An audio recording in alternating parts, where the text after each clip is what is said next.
జయ శ్రీమన్నారాయణ. శ్రీమతే రామానుజాయ నమః. కృష్ణం వందే జగద్గురుం. వ్యాసాయ విష్ణురూపాయ వ్యాసరూపాయ విష్ణవే నమో వై బ్రహ్మనిధయే వాసిష్ఠాయ నమో నమః. భరద్వాజకులంబోధి చంద్రం శ్రీపురుషోత్తమం వేదాంతో భయనితత్వాప్త జ్ఞానదం గురుమాశ్రయే.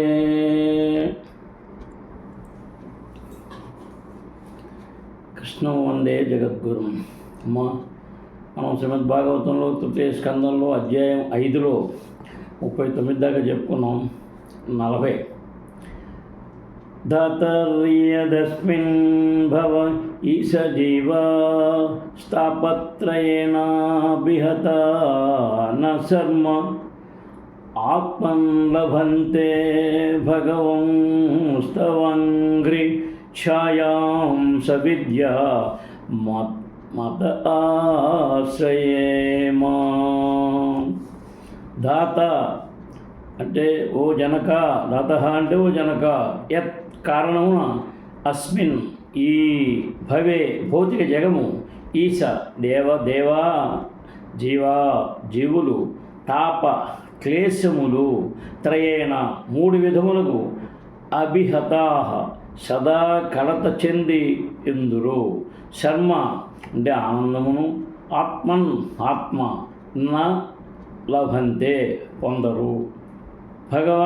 భగవాన్ తన అంటే నీ యొక్క అంఘ్రి ఛాయాం నీ పదఛాయ స విద్యాం జ్ఞానపూర్ణము అత పొందితిమి ఆశ్రయేమ ఆశ్రయమును.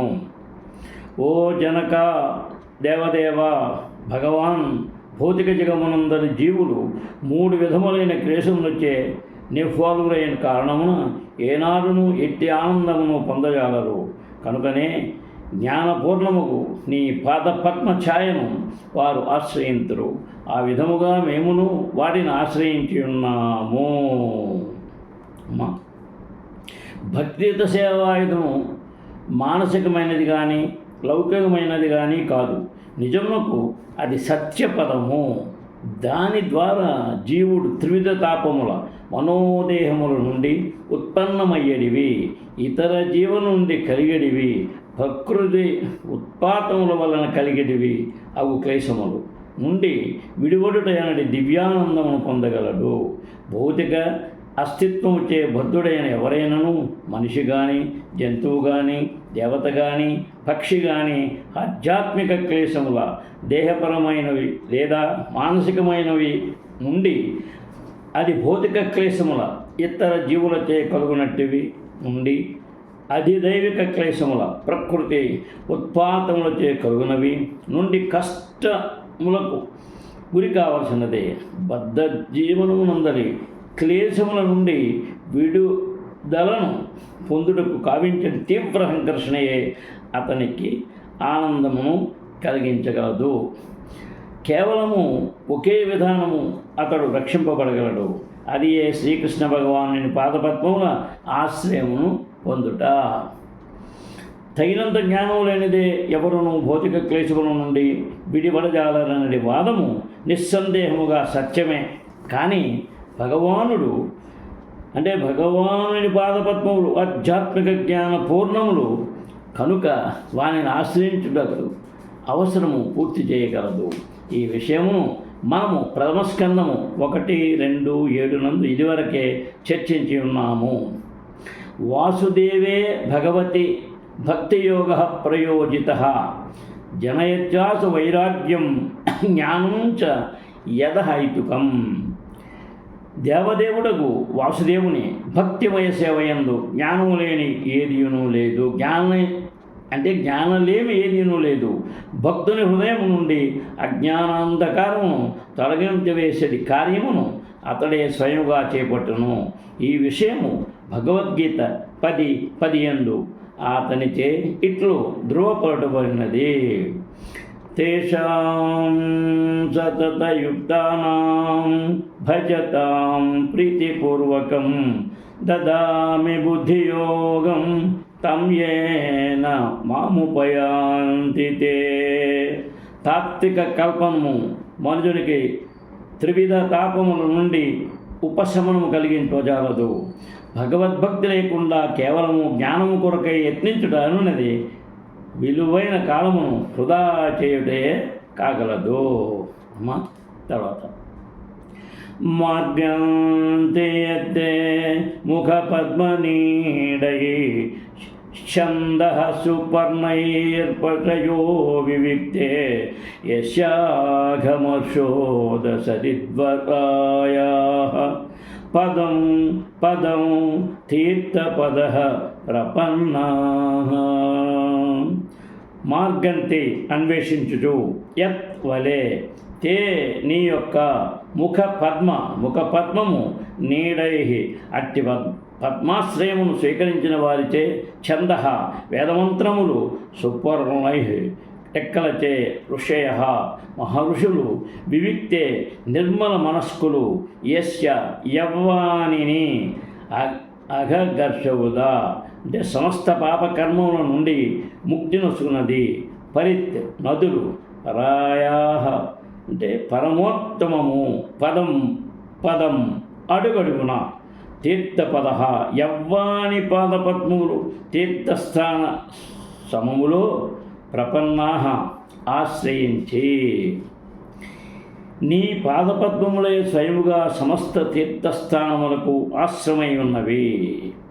నిర్మల మనస్కులకు మహర్షులు వేదముల నుండి రెక్కల సహాయమున ఎగుర్చు నీ ముఖపద్మగూడును సర్వదా అన్వేషింతురు. వారిలో కొందరు సమస్త పాప కర్మల నుండి మనుజుని ఉద్ధరించని పరమోత్తమునది గంగానదిని ఆశ్రయించి నీ పాదపద్మములకు అడుగడుగున శరణాగతులగుచున్నారు. పద్మదళముపై తమ గూడును ఏర్పరచుకును రాజహంసలతో పరమహంసలు పోల్చబడుదురు. భౌతిక జగమునందు కమలమే సౌందర్యమునందు తుది పలుకైన కారణమున భగవానుని దివ్యదేహపు అంగములన్నీను సదా కమలముతో పోల్చబడును. ఈ ప్రపంచమున అత్యంత సౌందర్యతము విషయము వేదము లేదా భగవద్గీత స్వయంగా భగవానునితోనే వాని యందు జ్ఞానము వసగబడులందులకు కారణము. పరమహంస తన గూడును శ్రీకృష్ణ భగవానుని ముఖపద్మములను నిర్మించుకొని సదా ఆ దేవదేవుని పాదపద్మములను ఆశ్రయించుకొని ఉండును. అట్టి పాదపద్మములు వేదజ్ఞానపు రెక్కల సహాయముననే చేరనగును. శ్రీకృష్ణ భగవానుడు సమస్త ఉద్భవములకు ఆదిమూలమైన కారణం వేదజ్ఞానముచే వివేకపరిచిన బుద్ధిమంతులు గూడును విడిచిన పక్షులు పూర్ణ విశ్రాంతిని పొందుటకై తిరిగి అదే గూటికి చేరినట్లు ఆ దేవదేవుని ఆశ్రయింతురు. దేవదేవుని అవగతము చేసుకున్నకే వేదజ్ఞానమంతయు ఉద్దేశింపబడినది. ఈ విషయమును అతడే భగవద్గీత 1:5, 1:8 ఇట్లు పలికెను. వేదైచ్చ సర్వైరహమేవ వేద్య హంసలను పోలిన బుద్ధిమంతులు అన్ని విధముల శ్రీకృష్ణుని ఆశ్రయింతురు. వివిధ తత్వములపై నిష్ఫలముగా కల్పమును గావించుచు మనోపరిధిలో వారు విహరింపబోరు. పరమ కరుణామయుడు భగవానుడు గంగానదిని విశ్వమందంతటను విస్తరింపజేసి ఉన్నాడు. ఆ పవిత్ర నది యందు స్నానమాడుట ద్వారా ప్రతివారును అడుగడుగున సంభవించు పాపఫలముల నుండి ముక్తిని పడగలరు. కేవలము తమ జలమునందు స్నానమాడుట చేతనే మనుషునికి భగవత్ చైతన్యము కలిగిన నదులు ప్రపంచమున పెక్కుగలవు. గంగానది వాటిలో ప్రధానమైనది. భారతదేశమునందు 5 పవిత్ర నదులు గలవు, కానీ గంగానది మాత్రము పరమ పవిత్రమైనది. గంగానది మరియు భగవద్గీత రెండును మానవులకు ప్రధాన దివ్యానందకారకములై ఉన్నవి. భగవద్ధామమున కేపుటకు బుద్ధిమంతులు వారిని ఆశ్రయింపవచ్చును. కొద్దిపాటి గీతా జ్ఞానము మరియు కణిక మాత్రపు గంగాజల పానము మనుజుని యమరాజు దండను నుండి కాపాడునని శ్రీపాద శంకరాచార్యులు కూడా ఉపదేశించిరి. యచ్ఛద్రయా శృతవచ్చాచ భక్త్యా సంవృజ్యమానే హృదయేవధాయ జ్ఞానేన వైరాగ్యబలేన ధీరా ప్రజేమ తత్తేంఘ్రి సరోజపీఠం.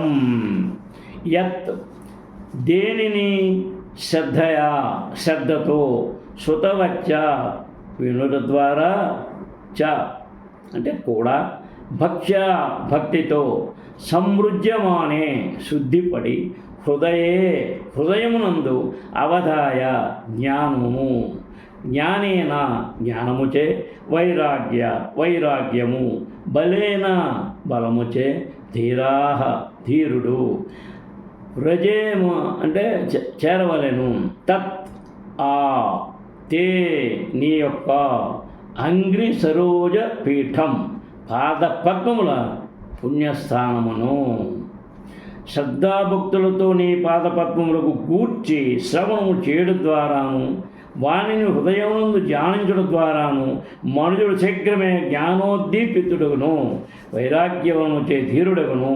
కనుక నీ పాదపద్మముల పుణ్యస్థానమును మేము తప్పక ఆశ్రయింతుము. శ్రద్ధాభక్తులతో శ్రీకృష్ణ భగవాన్ని పాదపద్మములు ధ్యానించడం వలన కలిగడి అద్భుతములు ఎంతటి ఘనమైనవనగా ఇతర ఏ విధానము దానికి సరిపోరుదు. లౌకిక జనుల మనస్సులు సదా కల్లోలితమై ఉండి నియమితముకు స్వీయ యత్నముల ద్వారా పరమసత్యమును అన్వేషించడం వారికి దాదాపు అసాధ్యమై ఉండును. కానీ దివ్యమగు నామయ సోగుణాదులను శ్రవణము చేయుట యందు కొద్దిపాటి శ్రద్ధను కలిగి ఉండొచ్చు. అట్టి లౌకికులు సైతము ఇతర జ్ఞాన వైరాగ్య సాధన మార్గములను అతిశయించగలరు. బద్ధజీవుడు దేహభావన ఎందే ఆసక్తులై ఉండును. తత్కారణమున అతడు అజ్ఞానమున నిలుచును. కానీ ఆత్మజ్ఞానాభ్యాసము భౌతికాసక్తి నుండి వైరాగ్యమును కలుగజేయను. అటువంటి వైరాగ్యం లేనిదే జ్ఞానమునకు అర్థమే ఉండదు. ఇక భౌతిక భోగము పట్ల పరముండి అంటే ఆసక్తి వైద్యుల సుఖమునందు ఆసక్తుడైన వాడు జ్ఞానహీనుడని అవగతం చేసుకొనవలను. జ్ఞానముతో పాటుగా వైరాగ్యం కూడా కలుగుడ ఆత్మానుభవ విధమై ఉన్నది. జ్ఞానము వైరాగ్యము అనే ఆత్మానుభవము అత్యవసరము విషయములు శ్రీకృష్ణ భగవానుని పాదపద్మములకు భక్తిత సేవనుచడం ద్వారా అతి శీఘ్రముగా ప్రకటము కాగలవు. ధీర అనే పదము ఈ సందర్భమున అతి ప్రధానమైనది. కలత కలిగినప్పుడు చలించిన వాడే ధీరుడని పిలువబడును. ఈ విషయమున శ్రీ యామాచార్యులు ఇట్లు పలికిరి. శ్రీకృష్ణుని భక్తిచే నా హృదయము విఫలమై ఉన్నందున మైదుల సుఖమున ఓనకైనను రాదు. ఆ భావనయే నాకు అసహ్యమును కలుగజేయను. అనగా శ్రీకృష్ణుని పాదపద్మమును శ్రద్ధతో ధ్యానించుటేనని సరళ విధానం ద్వారా కృష్ణ భక్తుడు ఉన్నతులకు ధీరుడు కాగలడు. ప్రామాణిక గురువుచే మంత్రదీక్షను పొందినట్లుగాను కృష్ణ కథను శ్రవణము చేసడి విషయమున ఆ గురుదేవుని ఆదేశమును అనుసరించినట్లుగాను భక్తియుత సేవ చేయగలదు. అతి ధర్మయుతుడకు గురువు నిరంతర కృష్ణ కథా శ్రవణం ద్వారా ఆయన నుండి కావింపబడినట్టుది అంగీకరింపబడును. ఆ విధముగా జ్ఞానవైరాగ్యమునందు అభివృద్ధి వాస్తవానుభవముగా భక్తులచే గ్రహింపబడును. ధర్మయుతులకు భక్తుల నుండి శ్రవణము చేయడం ఈ విధానము చాలా గట్టిగా ప్రతిపాదించిరి. దీనిని అనుసరించడం ద్వారా మనుజుడు ఇతర విధానములన్నింటినీ జయించి అత్యున్నత ఫలితమును సాధించగలడు. విశ్వస్య జన్మస్థితి సంయమార్థే కృతావతారస్య పదాంబుజం తే వ్రజేమ సర్వే శరణం యది చ స్మృతం ప్రయచ్య భయం స్వపుంసాం. విశ్వం యొక్క జన్మ అంటే సృష్టి, స్థితి పోషణము, సంయము అద్దే అంటే ప్రళయము కొరకు కూడా కృత దాచుదువు, అవతారస్య అవతారములను పదాంబుజం పాదపద్మములు తే నీ యొక్క రజేషు ఆశ్రయింతుముగాక. సర్వే మేమందరము శరణం ఆశ్రయము యత్ ఏవైతే ఈశ హే ప్రభు స్మృతం శృతిని ప్రయచ్చతి వసగునట్టివి అభయమును స్వపుంసాం భక్తులకు. హే ప్రభు విశ్వపు సృష్టి స్థితిలయముల కొరకు నీవు అవతారములను దాచుదువు కనుకనే నీ పాదపద్మములను మేమందరము ఆశ్రయించి ఉన్నాము. నీ భక్తులకు అవి సదా స్మృతిని అభయత్వమును వసుకున్నట్టివి. విష్ణువు యొక్క సృష్టి స్థితి నియమముల కొరకు బ్రహ్మ విష్ణువు మహేశ్వరుడు శివుడు అని 3 అవతారములు కలవు. దృగ్గోచరముకు వ్యక్తీకరణకు కారణభూతముకు త్రిగుణములకు వారు నియామకులు లేదా ప్రభువులు. విష్ణువు సత్వగుణమునకు ప్రభువు కాగా బ్రహ్మదేవుడు రజోగుణమునకు ప్రభువు, ఇక మహేశ్వరుడు తమోగుణమునకు ప్రభువు. అట్టి గుణములను అనుసరించి భక్తుల యందు వివిధ రకముల వారుందరు. సత్వగుణ ప్రధానుడు విష్ణువును ఆరాధింతురు, రజోగుణ ప్రధానులు బ్రహ్మదేవుని అర్చింతురు, తమోగుణ ప్రధానులు శివుని అర్చింతురు. శ్రీకృష్ణుడు పూర్ణ పురుషోత్తముడు ఆదిదేవుడైనందున ఈ ముగ్గురు అధిష్టాన దేవతలని అవతారములై ఉన్నారు. దేవదేవుని పాత్రత్వములనే నేరుగా ఆశ్రయించరు కానీ వివిధ అవతారములను కాదు. అయినను భౌతిక జగమందలి విష్ణువు అవతారము ప్రత్యక్షంగానే దేవతలచే అర్చింపబడును. విశ్వకలాపముల నిర్వహణందు ఏదేని కష్టం కలిగినప్పుడు దేవతలు క్షీరసాగర వాసికి విష్ణువును సమీపించి తమ కష్టములను విన్నవించుకుందురని పలు గ్రంథముల నుండి విధమవుతున్నది. భగవాన్ అవతారములే అయినప్పటికీ బ్రహ్మదేవుడును మహాతుడును విష్ణు భగవాన్ని ఆరాధింతురు. ఆ రీతిని వారును దేవతలు ఎందే కనిపబడింది కానీ దేవదేవునిగా కాదు. విష్ణువు ఆరాధించే వారు దేవదేవతలుగా పిలువబడిగా ఆ విధానం చేయని వారిని అసురులను పిలువబడుతురు. విష్ణువు ఎల్లప్పుడూ దేవతల పక్షమునే వహించును కానీ బ్రహ్మరుద్రాదులు కొన్ని మాటలు అసురుల పక్షము కూడా వహింతురు. దీని భావము అసురుల అభిమతంతో వారు ఏకీభవింతులని కాదు కానీ అసురులపై నియంత్రణను సాధించుటకు వారు కొన్ని మార్లు అట్టిదేదో కావించుదురు. అమ్మా యస్సానుబంధే సతిదేహగేహే మమాహమిచ్యూఢదురగ్రహాణం పుంసాం సుదూరం వసతోపి పుర్యాం భజేమతే భగవన్ సదాభ్యం. యత్ కారణమున స అనుబంధే చిక్కుబడినందున అసతి ఆ విధముగా ఈ దేహ స్థూలము భౌతిక దేహము గేహే గృహమునందు మమ నాది అహం నేను ఇతి ఆ విధముగా ఊడ గొప్పగా లోతుగా దురాగ్రహాణం అవాంఛితముకు ఉత్కంఠత పుంసాం మనుజుల యొక్క సుదూరము అంటే దూరముగా అసత వసించుచు అపి అయినప్పటికీ పూర్వం దేవనందే భజేమ అర్చింతుము గాక. తత్ అందుచే తే నీ యొక్క భగవాన్ ప్రభు పదార్థం పాదపద్మములో ప్రభు తాత్కాలిక దేహము మరియు స్వజనము పట్ల అవాంఛిత ఉత్కంఠచే చిక్కుబడి నేను నాది అనే భావనలచే బంధితులైన మనుషులు నీ పాదపద్మములు తమ దేహములందే విలసితమై ఉన్నను వానిని గాంచజాలకున్నారు. కానీ మేము మాత్రము నీ పాదపద్మములని ఆశ్రయింతుముగాక. స్థూల సూక్ష్మదేహముల భౌతిక బంధమును మనుషుడు తప్పక వదిలించుకొనవలనుటే సమస్త వైదిక తత్వ సిద్ధాంతము. ఆ భౌతిక బంధమే అతడు దుఃఖ భూయిష్టముకు జీవితమునందు కొనసాగునట్లు చేయను. భౌతిక ప్రకృతిపై ఆధిపత్యము చలాయించవలని విద్యాభావం నుండి బయటపడనంత వరకు ఈ భౌతిక దేహము కొనసాగుతూనే ఉండును. నేను నాది అనే భావనయే అటు భౌతిక ప్రకృతిపై ఆధిపత్యము చలాయించుటకు ప్రేరణ అయి ఉన్నది.